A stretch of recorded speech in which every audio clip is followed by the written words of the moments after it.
Let's see how fast they can go. I'm coming to get you. It gets more. I thought, Where's my water? See, you know, in America, we don't have like stuff like this.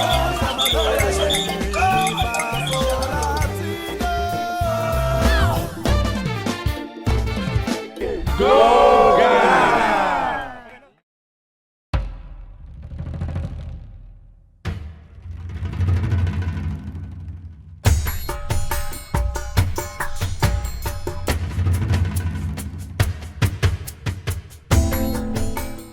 Ex-slave turned abolitionist, writer, statesman, and social reformer Frederick Douglass once said, "Knowledge makes a man unfit to be a slave."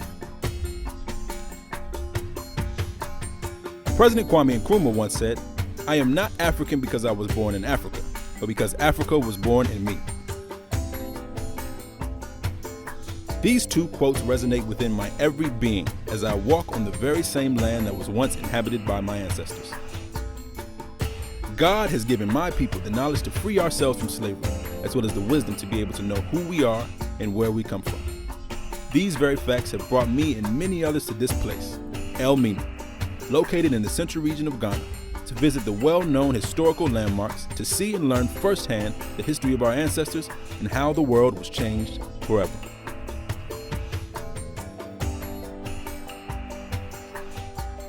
When we come back, we will get to learn about this wonderful and historical town and what is to be discovered in it. Stay tuned.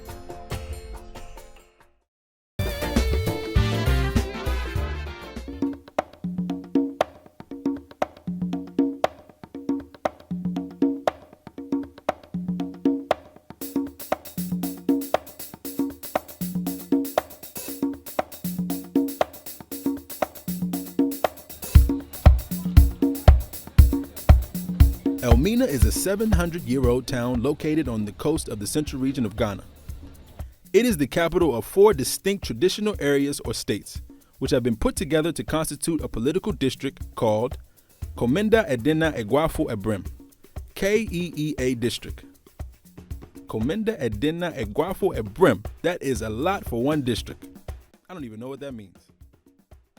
Elmina attracts about 100,000 tourists annually, of which over 50,000 are foreign tourists. Many of them visit the World Heritage Protected St. George Castle, or Elmina Castle, and the Fort Conradsburg on St. Jago Hill, the main cultural heritage attractions in the area. These historical buildings have played significant roles in the interaction of Elmina and Ghana with European countries. I can't wait to get to see them. Though Elmina is small in size, population, and infrastructure, it has much potential for job opportunities in tourism, fishing, salt, and other profitable industries. The development potential really lies in tourism and the town's fishing and salt industries. The potential of the tourism industry craves for an integrated development of the town's tourist attractions and supporting services and attitudes. The traditional name for the town is Anomansa, meaning inexhaustible supply of water. It refers to the tributary of the Kakum and Sarui rivers, upon which, according to historical tradition, the founder of the town, Kwawu Amankwa, stumbled upon during a hunting expedition.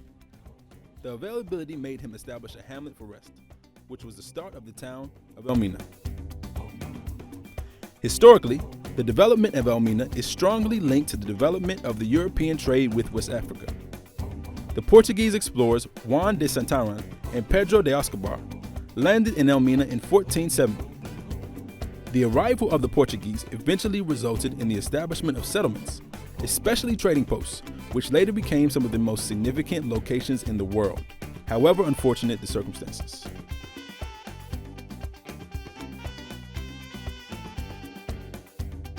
Next up, we will get an exclusive tour of St. George's Castle, more so known as Elmina Castle, and learn about all its significance.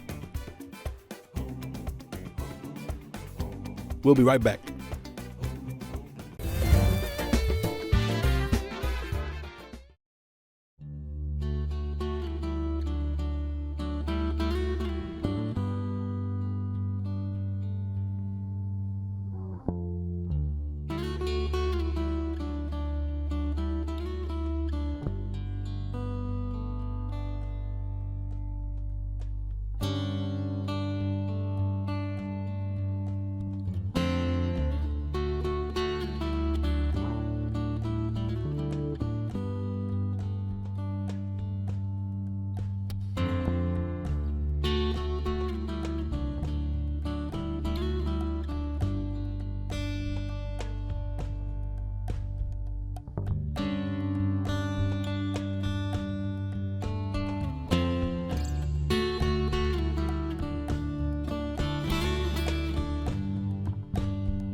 Elmina Castle is one of the most popular tourist attractions in all of Ghana for locals and internationals alike.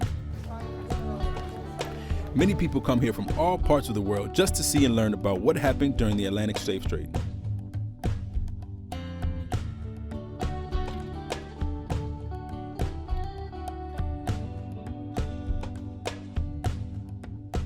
The site is well managed and at a reasonable price will provide you with a guided tour throughout the castle. This here is my tour guide for the day, Richard.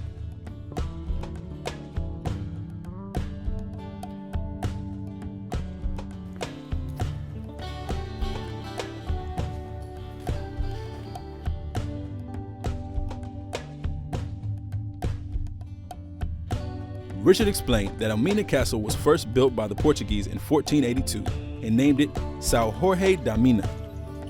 So this is St. George's Castle, or Elmina Castle. Right. Built by the Portuguese in 1482. They first came here in 1471 with the idea to trade and to spread the Christianity. Richard explained that Elmina Castle was first built by the Portuguese in 1482 and they named it São Jorge da Mina, which translates to St. George of the Mine, which is the original name for the castle. This is where the name Elmina, pronounced Elmina, which means the mine in Portuguese, comes from. The locals here could not pronounce the word Almina, so it was corrupted in today's world Elmina, which I'm very happy became the name of this very town. But in Arabic, it means harbor or port. Okay. Richard said that the castle was originally built as a trading post and fort by which they used to protect their goods and house their prisoners. The major commodity they were interested in was the gold. The rooms on the first floor of the castle were originally used for storage of goods such as gold, ivory, and spices. But those same rooms were later converted to dungeons to enslave Africans. We have two sections, a male and a female dungeons. Again, the castle can hold a minimum of 1,000 slaves, that's a minimum of 1,000 at one time. The men were 600, the women 400. So we see the gate of no return, or the point of no return.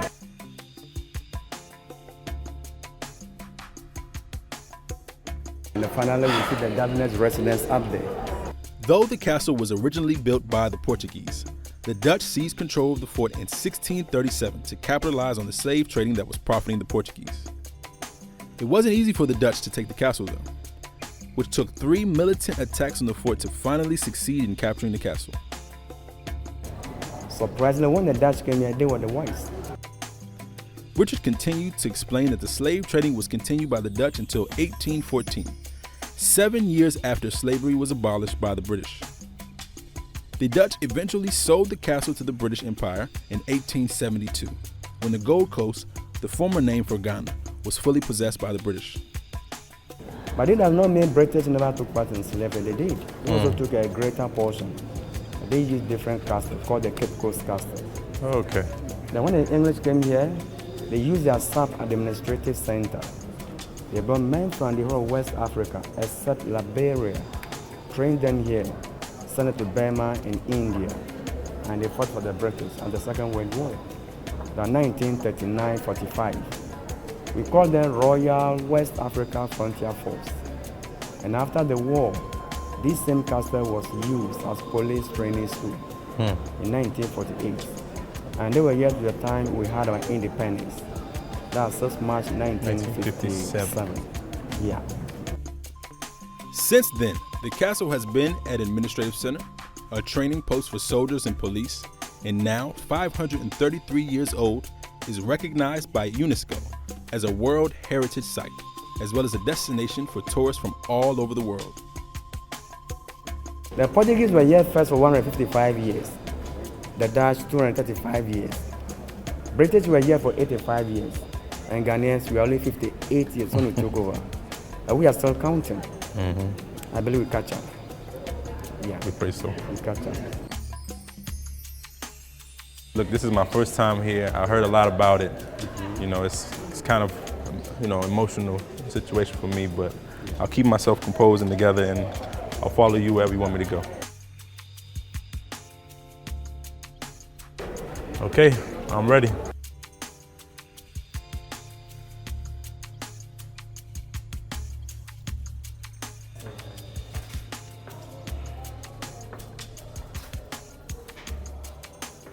What is this here?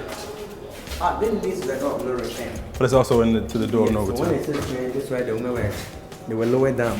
And if you are below 10 years, in most cases, you'll be added one person and the price it as one commodity. From here, Richard took me to the female slave dungeons to learn more about how the female Africans struggled to survive the harsh reality of slavery. The biggest of the largest. Now, at this small space, 150 ladies were held here for 3 months, 150 150. years, women. You know, no place of convenience. And empty containers were then placed at the corners where they can ease themselves. But because the long way from the hinterland, you know, some walk more than 1,000 miles away from the coast. Yeah. The sick and the weak were left in the forest at the mercy of wild animals. And few that's about 1 to 3 months, they became so weak. And they were compelled to do everything here. They defecated over here, they urinated everything. These two dogs in the road, these two dogs.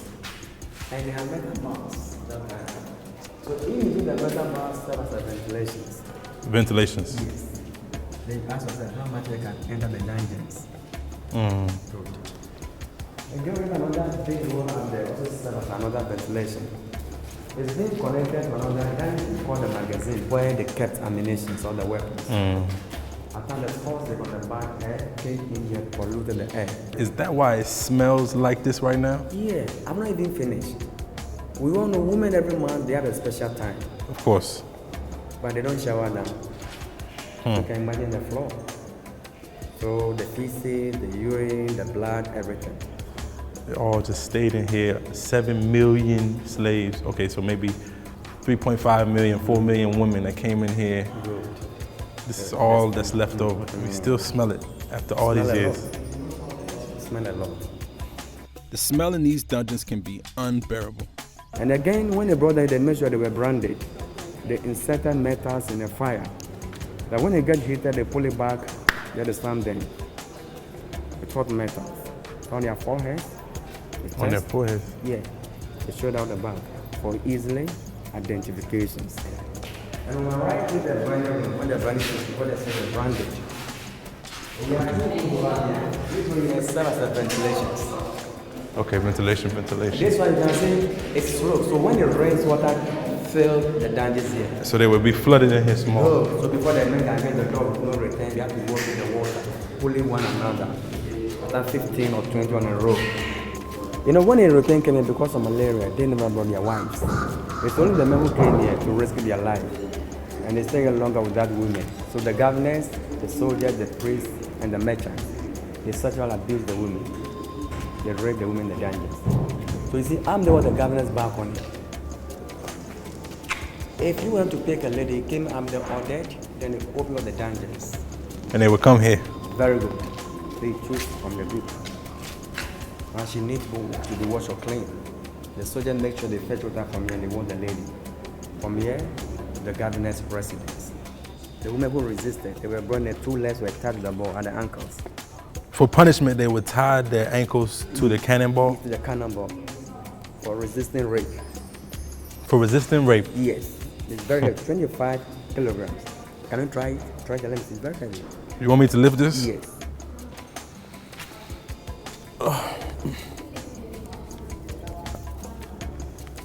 Is it heavy? Yes, it's very heavy. So they would tie their legs to this Yes. for resisting rape. Rape. Punishment for being punished. So some died to get punishments. Of course they did.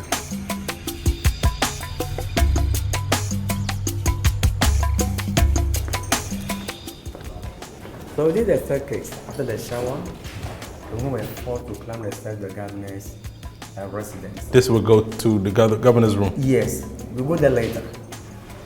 And after the art of the rescue came back, then the soldiers at times took advantage. Now when the ships came, some of the women they got pregnant. So they were sent to the village. When they delivered, they brought the women back to the dungeons. Now the babies at the age of 5-6 years, they were brought and they were taken through formal education. They gave their names to those children. And we had them still have people, very European names, with names like Viera, De Yed, De Souza, Compson, Van der Poel, Van Dyke, Robertson, just to mention a few. And the ships were bearing names like God is able, Friendship, Jesus, Liberty, Savior, and so forth. Savior. Now you'll be surprised. Just back the down here was a church. There's a church right up here. Yes, I bet the slave that they had a church. So they had slaves Slave bleeding down and dying here, good, and screaming, people shouting. thinking God upstairs. You know, Ghana here we have 3 well-preserved castles.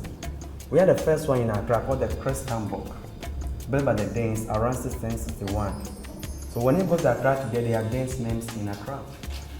We had the second one called the Cape Coast Castle, built by the British around 1665. We have British names over there. It goes to show you how some experiences can make an impact that lasts through time, especially the evils of what these people had to experience here at this castle and places like this around the world.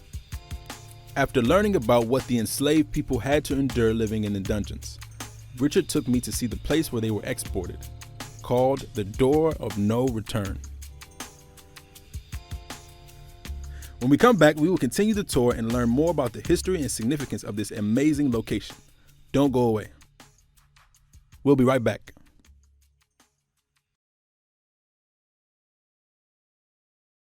This is the door of no Yeah, return. it leads the door of no return. Why did they call it the door of no Yeah, return? that's the fun is when you get there, they board the ship, the Baba do not say And they never come back again. Exactly. 7 million, but only 1/3 survived. 2/3 died. Some died in the dungeons and Some on the during ships. passage. Yes. But out of the 7 million, how many people died? 1/3 survived, 2/3 died. Only 1/3 of them Yeah, survived. survived. 2/3 died. Yes. So all the slavery, it was majority were waste. Yes. If you ask them why, if they need, they want to make profit, why they do not take the war so that they can make more profit. There are reasons for doing that. You know, when they bought the slave, they insure them, insurance. So after when they die, they will not lose. And two, they want the strong people who can work on the plantation. So they are taking them to some tests, the survival of the fittest. And 3 days, when they feed them, they grow bigger and stronger, and they will try to revolt. So they didn't feed them much. Yes, to keep them so that they can control them in the dungeons.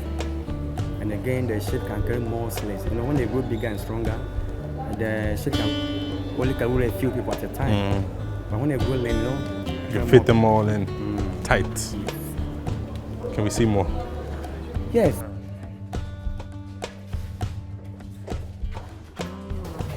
You take a short step down, 1 step down. Good. Now on my left, see this is where the woman came from. So this is where men and women met for the first time. This is the intersection dungeon. First time after 3 months. Yeah, after 3 months. Yeah. I earlier told that time they brought a family here. But you been here for 4 months, you know, say a friend, a sister, wife, or husband. To the last day, when you are fortunate, this is where you see a friend. If you see a friend, you can't open your mouth and talk. The only thing you can do is to cry. They do not join together to the door of no return. You can see the door is very short. So you need to bend down low, count 4, 5 steps before you lift up your heads. Otherwise you hurt yourself. So I will take the lead. Then you follow.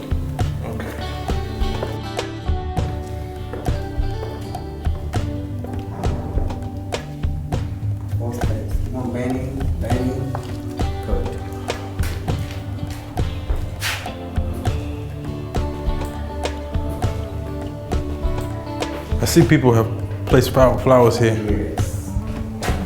This is the door of no return. This is the door that is the story. The door that says the history. Door of no return. In those days, the sea was very close, touching the castle meters high. But now that has gone, but I receded. Okay. So, we have to observe 1 minute silence. Just a minute silence.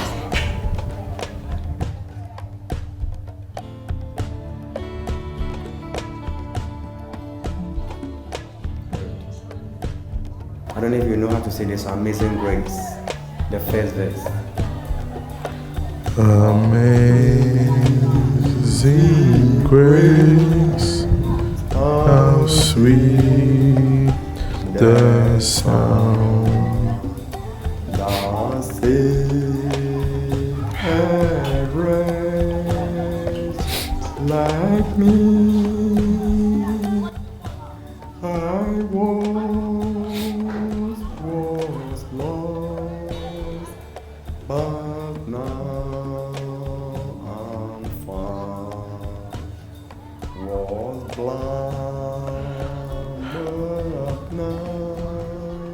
This was a very touching experience for me.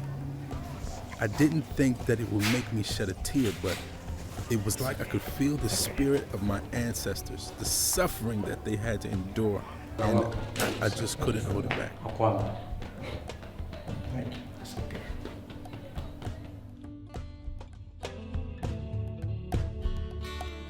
Inside the ship, they were quickly parked or arranged on deck, side by side, like books on shelves. And during the main passage, the soldiers are still raping the ladies, while the men are being tortured. And when they died, they tossed them into the sea. Now, few that survived, the Dutch sent gas to Guyana, Suriname, Haiti, Portuguese to Brazil, while the English to Caribbean, West Indies, Bahamas, Jamaica, and they all scattered all over the world. Initially, when they were doing gold, ivory, spices, the gate was wider, bigger, from my left to the right. And when the able trade started, they narrowed the gate, as we can see today. And seeing the nature of the gate or the size of the door, you ask yourself, does it mean tall, fat Africans was not what they were? But because they were there for 3-4 months, It became slim. skinny, so it fit in. Door of no return. Today, when you go to Cape Coast Castle, I don't know if you have been there before. Have you been there? Good. When you go to the door that's bigger than this one, and they name it Door of Return.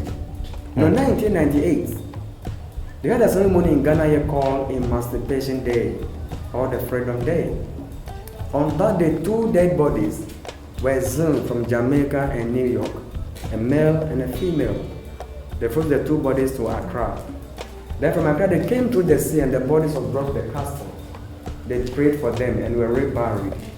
This is very symbolic that the door of no return has been reversed to the door of return, inviting Africans all over the world back to Africa. And again behind us, we have a race over here. Every 2 years, we normally have a festival here called the Panafest, Pan-Africa Historical Theatre Festival, to bring all the Africans together as one family, as one people. So during the celebration, people like you, they visit the castle and lead the race over to honor our people, those who died and those who survived the dangers. Like Steve the Bombs, Marcos Garvey, Martin Luther King, just to mention a few. Thank God today, those who have been taken and could not come back, their descendants are finding their roots. They were in for 3 months. 3 months in the dungeons. So after 3 months, to the door of no return. This has been one of the most impacting experiences of my entire life that I will never forget. To be blessed with the privilege to visit a place where it all began. Events that occurred over a 500-year period, half a millennium, that not only define a people or a single race, but ultimately help to define the human race as a whole, is something that I will forever cherish. I and all people of African blood are examples of what human beings can endure. The scars accumulated, the bloodshed, the tears that fell, and yet we still stand. We still stand.